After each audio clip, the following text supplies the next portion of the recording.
Swastiastu. Perkenalkan, nama saya Nilo Eka Fionita, nomor absen 30 dari kelas 10 PH2. Di sini saya akan menjelaskan apa saja cara yang dapat dilakukan untuk dapat meningkatkan minat belajar siswa di masa pandemi ini. Memasuki new normal era, masyarakat Indonesia kini mulai menjalani aktivitas sehari-hari seperti biasa. Namun, demi menjaga keselamatan dan kesehatan para siswa, sejumlah sekolah menerapkan sistem online atau virtual tanpa tatap muka langsung. Sistem ini juga dikenal dengan sistem pembelajaran daring. Pembelajaran daring artinya adalah pembelajaran yang dilakukan secara online menggunakan aplikasi pembelajaran maupun jejaring sosial.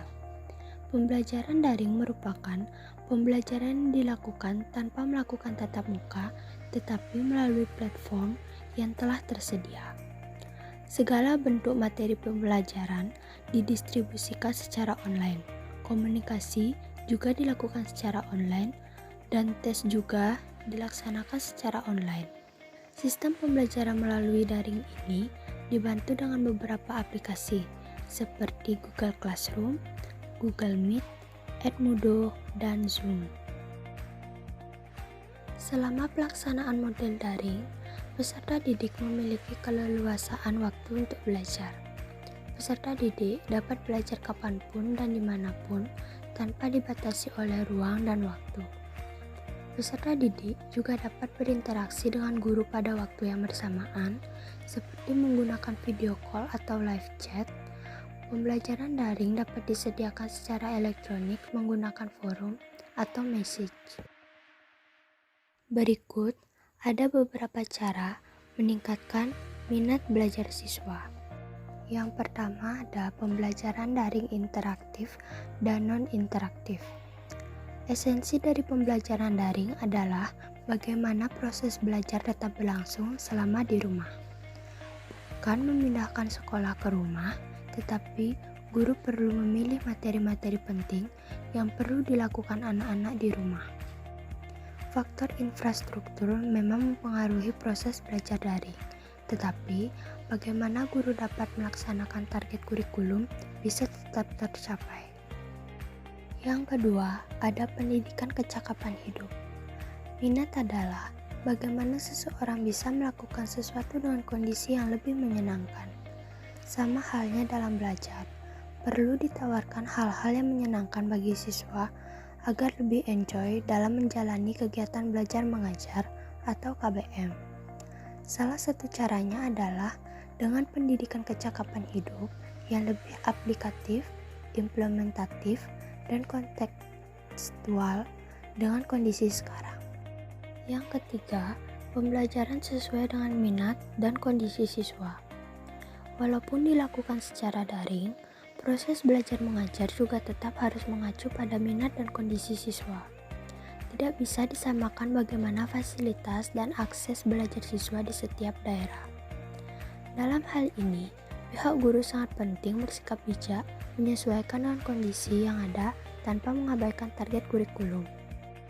Yang keempat, ada penilaian tugas secara kualitatif. Dalam penilaian tugas yang diberikan kepada siswa, hendaknya guru tidak melakukan penilaian seperti yang biasa dilakukan di sekolah.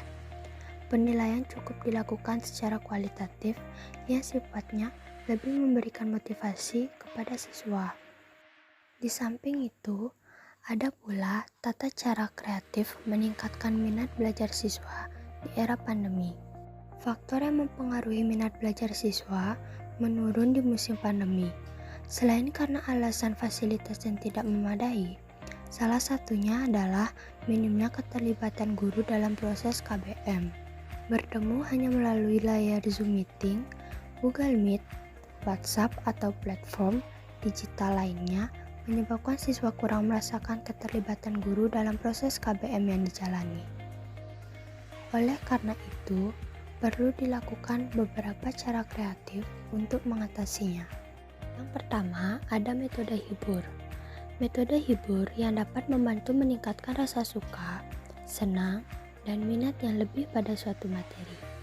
Sebagai contoh, misalnya para siswa diminta menonton, membaca novel, menikmati tayangan, dan sebagainya untuk mendapatkan informasi pembelajaran sesuai dengan materi yang diujikan.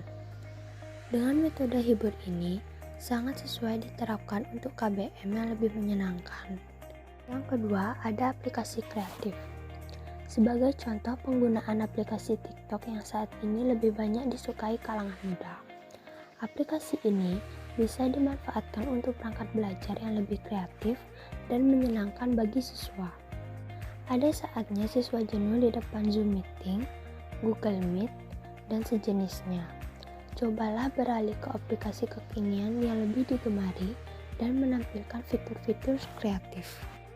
Dan yang terakhir, ada membuat rencana pembelajaran yang melibatkan siswa. Kondisi pandemi saat ini, di mana minat belajar siswa cenderung menurun, dibutuhkan hal-hal yang sifat inspiratif dari keinginan siswa. Demikian sedikit penjelasan tentang cara yang dapat dilakukan untuk dapat meningkatkan minat belajar siswa selama di masa pandemi ini. Jika ada kesalahan kata yang kurang berkenan, mohon dimaafkan. Akhir kata, saya tutup dengan parama Santi. Om Santi Santi Santi Om.